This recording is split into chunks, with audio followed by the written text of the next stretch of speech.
Looking for a fast-charging, ultra-responsive stylus for your iPad? Meet the 2X Fast Charge Active Stylus Pen, designed for 2018 to 2025 Apple iPads. Take your creativity and productivity to the next level. Click the link in the video description to shop now on Amazon. Welcome to the Google Trends Hub, where we dive into the most talked-about stories of the day.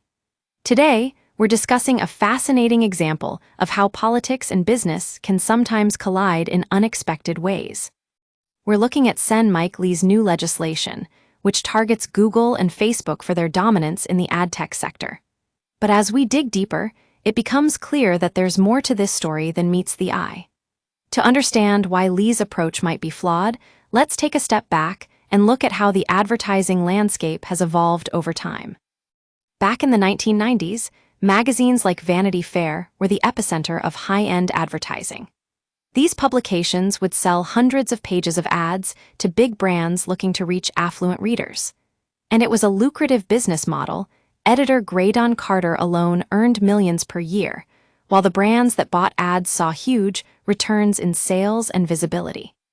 But as we all know, profits are always up for grabs.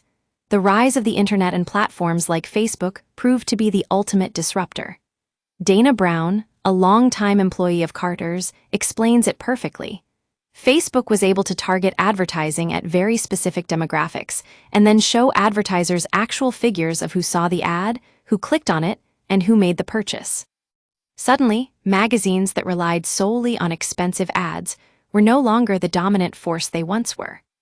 As Jeff Bezos famously put it, "Your margin is my opportunity."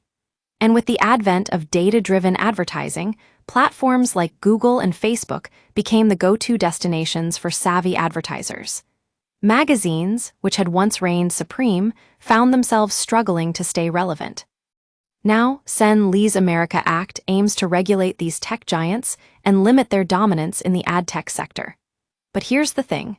Lee seems to be operating under a false assumption that the current state of advertising will remain the same in the future. Google Trends Hub has analyzed the biggest trends in advertising over the past decade, and let me tell you, they're constantly changing. The problem is that Sen Lee is trying to legislate against the very companies that have been instrumental in driving these changes. Instead of focusing on innovation and competition, he's targeting the leaders in this field. It's a case of how you're rendered irrelevant is how you rendered past competition irrelevant. So what can we learn from this? At Google Trends Hub, we believe that instead of trying to stifle competition, we should be working to create an environment where businesses like Google and Facebook can thrive. By removing barriers to innovation and giving them the freedom to experiment and adapt, we can ensure that they continue to drive the future of advertising forward. That's the takeaway from Sen Lee's America Act.